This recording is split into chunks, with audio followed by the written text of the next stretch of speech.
चल राशि 1 4 7 10, स्थिर राशि 2 द्विस्वभाव 3 4 5 6 7 8 9 10 11 12।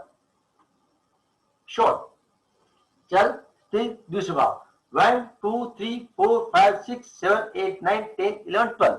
अब आपको क्लियर हो गया। चल राशि 1 4 7 10, स्थिर राशि 2 5 8 11, द्विस्वभाव 3 6 9 12। ओके, अब आता है तीसरा हमने देख लिया, राशियां हमने देख ली, इनका नेचर हमने देख लिया। अब आते हैं इनकी क्वालिटी के ऊपर। आखिर क्वालिटी क्या है इन राशियों की। यदि हमको क्वालिटी का अंदर अकॉर्डिंग समझ में आ जाता है, हम क्वालिटी को समझ लेते हैं, तो कह रहा हूं जैसे ही आप लोग इनको बारे में समझ लेंगे कि कोर्स कवर होता हुआ चला जाएगा। बहुत जल्दी 5 डेज के अंदर मैं चाहता हूं आप लोग एक प्रिडिक्शन करके ही यहाँ से निकले, और वो प्रिडिक्शन आप लोगों को मालूम पड़ जाना चाहिए कि हाँ ये प्रिडिक्शन यहाँ से आया और इस प्रिडिक्शन का आंसर ये रहेगा। इतना हमारे को क्लियर हो जाना चाहिए। तो यही बेस में आपको नक्षत्र नाड़ी के माध्यम से लेकर के बताने वाला हूं, ताकि आने वाले समय में आपको प्रिडिक्शन करने में आप अपने खुद के बारे में देख सकते हैं, अपने बच्चों के बारे में देख सकते हैं, अपने परिवार के बारे में देख सकते हैं, और साथ ही आप प्रोफेशनल के अंदर भी आप जाकर के एक प्रिडिक्शन करने के लिए एक अनुकूल वातावरण तैयार कर सकते हैं। बगैर ये आपको क्लियर हो जाने के बाद अब आता है हमारे पास दूसरा है क्वालिटी क्या हमारी। आप लोगों ने उतार लिया होगा, थोड़ा उतार लीजिएगा।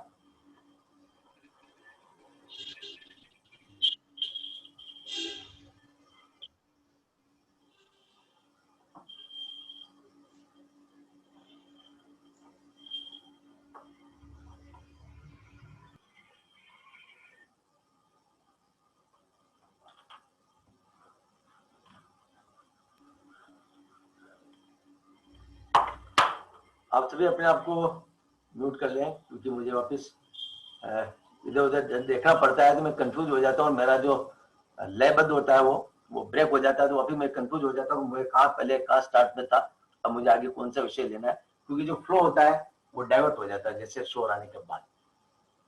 आपके कुछ क्वेश्चन हो आप चैट में डाल सकते हैं। आपके कुछ लग रहा हो, कुछ समझ में नहीं आ रहा हो, आप चैट के अंदर अपने विचार रख सकते हैं।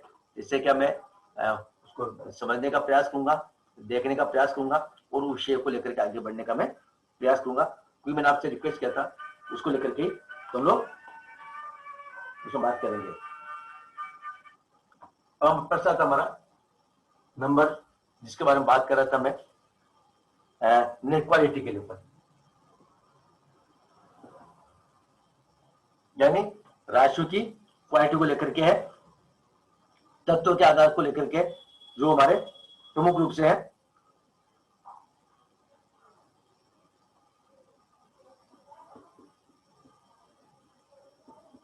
अग्नि तत्व नंबर 1, नंबर 2 पृथ्वी तत्व,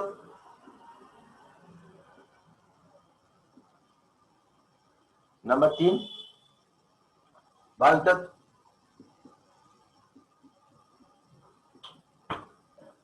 और नंबर 4 जल तत्व।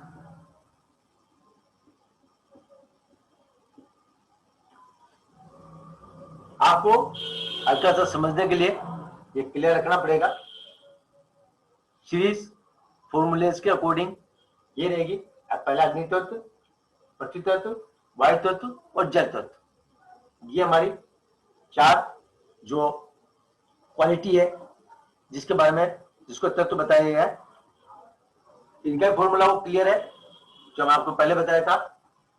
1 2 3 4 5 6 7 8 9 10 11 एंड 12। बहुत इजी, कहीं आपको दिमाग नहीं लगाना, कुछ भी नहीं करना, कितना शॉर्ट है, 1 मिनट के अंदर समझ गया अपन।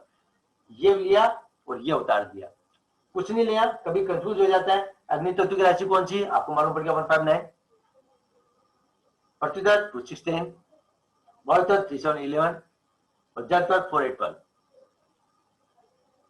इतना फास्ट, यानी ये केवल सूत्र है, ये फॉर्मूला बेस्ड पद्धति सूत्र है, हमको सूत्र को ही याद रखना है और सूत्र के अकॉर्डिंग चलना है। यदि मैं आपको इसको ब्रेक कर देता हूं और अग्नि तत्व पर लिखता हूं तो 159 कर देता हूं, कंफ्यूज वाली स्थिति हो जाती है। तो अधिकांश लोग जो फ्रेशर स्टूडेंट होते हैं वो समझ ही नहीं पाते हैं।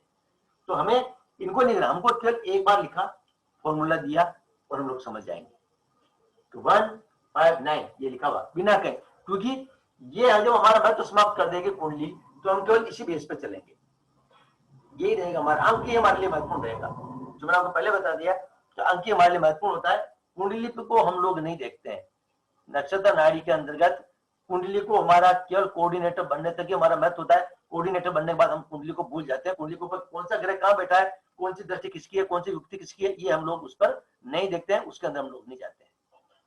हम केवल फॉर्मूला बेस के अंदर निकलेंगे और फॉर्मूला बेस से हमारे को रिजल्ट तक लेकर के जाएगा, और वहीं पर हम जाकर के अपना रिजल्ट देखेंगे और वहीं पर रिजल्ट अपना बताने का प्रयास करेंगे।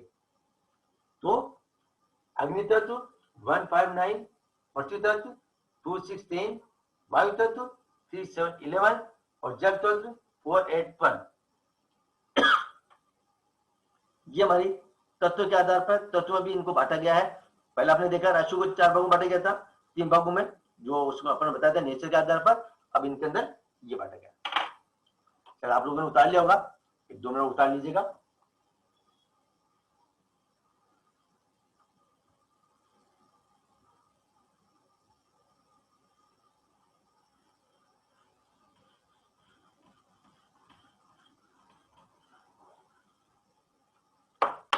आप देखा होगा एस्ट्रोलॉजी के अंदर कोर्सेस 15 डेज 20 डेज 1 महीने का लंबा होता है।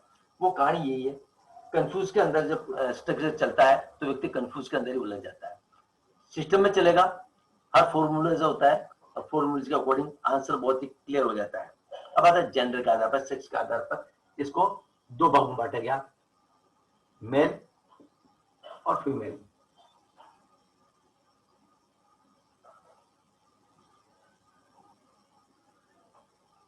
ये भी हमारे लिए क्लियर है। 2 भागों में फॉर्मूला क्लियर है, ऊपर मेल नीचे फीमेल राशि।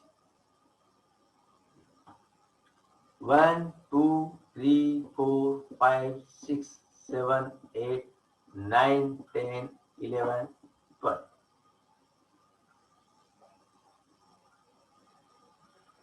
वन 2 3 4 5 6 7 8 9 10 11 12 वो दीजिए।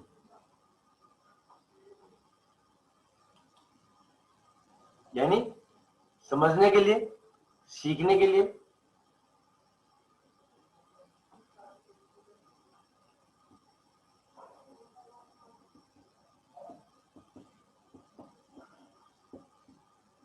विषम संख्या और सम संख्या।